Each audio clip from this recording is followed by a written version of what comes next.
안녕하세요. 호랑이형님 리뷰하는 호랭박사입니다. 호랑이형님 2부 234화 시라무렌의 비기편 짧은 리뷰를 진행하도록 하겠습니다. 블로그에서 공지드렸던 것처럼 제가 오늘은 연재분에 대한 간단 리뷰와 전투력 티어 11 2021년 버전을 올리기로 했었죠. 오늘 연재분은 주로 전투 장면이 대부분이었기 때문에 흥미로웠던 부분들만 짧고 심플하게 리뷰하려고 합니다.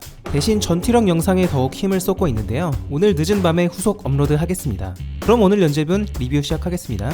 이령과 시라무렌의 승부가 어느 정도 가닥이 잡히는 듯합니다. 시라무렌은 자신의 숨겨둔 아이템인 모자를 사용해서 이령을 거대한 트랩에 가두는 데 성공했고, 쥐새끼처럼 빠져나가던 이령을 드디어 붙잡아두는 데 성공했죠.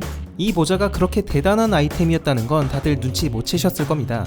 또 이령의 말에 따르면 엄청나게 무거운 것 같은데요. 시라무렌의 첫 등장 장면에서 유난히 발소리가 쿵쿵 울렸었죠.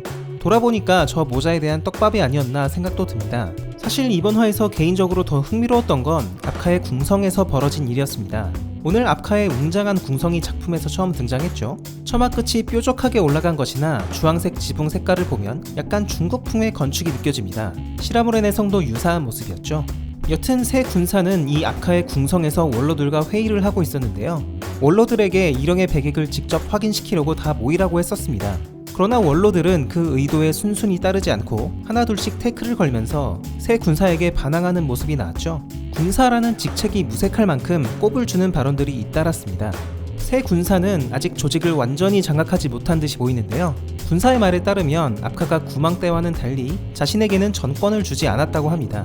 그래서 그런지 원로들은 별로 군사를 인정하지 않는 것 같고, 되려 군사가 시라무렌을 흰산으로 보낸 것에 대한 책망이 쏟아졌습니다.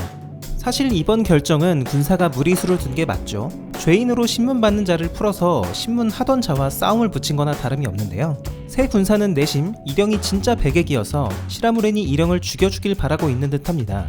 원로들을 불러 모은 것도 배객을 직접 확인시켜서 결정을 밀어붙이기 위해서인 듯하죠. 하지만 즉위식이 다가오는데 싸움이 결판이 나질 않자 원로들은 군사의 결정이 이치에 맞지 않는다며 들고 일어납니다. 그냥 딱 표정만 봐도 상당히 띠꺼운 표정이고, 윗사람인 군사에게 가당치 않습니다 라는 말까지 하는 걸 보면 원로들이 새 군사를 얼마나 우습게 보고 있는지 알 수가 있죠. 이에 군사는 장담컨대 곧 결판이 날 거다라며 애써 달래는 모습입니다. 한편 이령은 시라무렌과의 대결 중에 칸에 대해 언급합니다.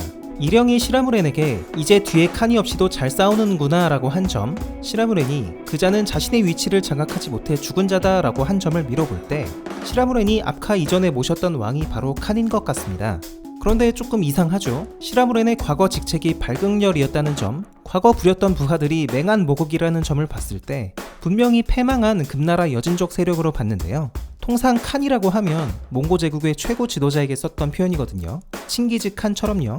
칸이라는 칭호가 금나라와는 크게 관련이 없어 보이는데 우리가 시라무렌에 대해 뭔가 놓치고 있나 싶기도 합니다. 역사를 보면 금나라는 몽고 제국의 칭기즈 칸과 오고타이 칸의 연속 침공을 받고 결국 무너졌는데요. 역자랄이신 작가님께서 이런 사실을 그냥 지나치실 리는 없을 것 같아요. 그렇다면 시라무렌이 금나라가 망하고 나서 몽고 제국의 칸을 모셨다는 걸까요? 구체적으로 어떤 설정인 건지 조금 더 지켜봐야 될 것 같습니다. 한편 연재분 마지막에 시라무렌이 드디어 이령의 두건을 벗기는데요. 그 준엄하던 시라무렌이 갑자기 실실 웃으면서 흥분하는 거 보니까 느낌이 쎄하신 분들도 많으신 것 같습니다. 댓글에서도 없을 확률 99%다라는 글이 최고 많은 공감수를 달리고 있는데요. 뭐 그래도 결과는 나와봐야 아는 것이니까 다음 주에 그 결과를 기대해 보겠습니다. 댓글 반응도 간단히 살펴보겠습니다. 주로 이령의 배객이 있다 없다로 의견이 엇갈리는 가운데 구망에 대한 찬양 댓글이 개인적으로 눈에 띄네요. 이번 화에서 새 군사의 미흡한 조직 장악력과 콩가루처럼 굴러가는 아카의 궁성을 보고 나서 옛 군사인 구망이 생각나는 건 당연한 것 같습니다. 구망은 아직 회복하지 못한 아카를 데리고 단합도 잘 안되는 버일러 타이즈를 귀합하여 항마전을 치르는데 중심에 있던 인물이죠. 그야말로 실질적인 총사령관이었다고 생각합니다. 대장 추위를 항마병 대장으로 직접 초이스하고 단기간에 육성시키기도 했죠. 이 장면을 보면 명령을 안 듣거나 이탈하려는 세력에 대해서는 공개적으로 처형도 하면서 규율을 잡은 것 같습니다. 그야말로 아카의 조직에는 구망의 손이 닿지 않은 곳이 없는 듯하죠. 항마전 때 구망은 공명 무커와 싸운 듯한 정황이 나왔는데요. 상성상 불이 주특기인 구망이 불을 꺼버리는 무커를 당해내진 못했을 겁니다. 결국 무커에게 패배해서 황유 뒤통수에 겨우 기생하고 있는 듯한데요.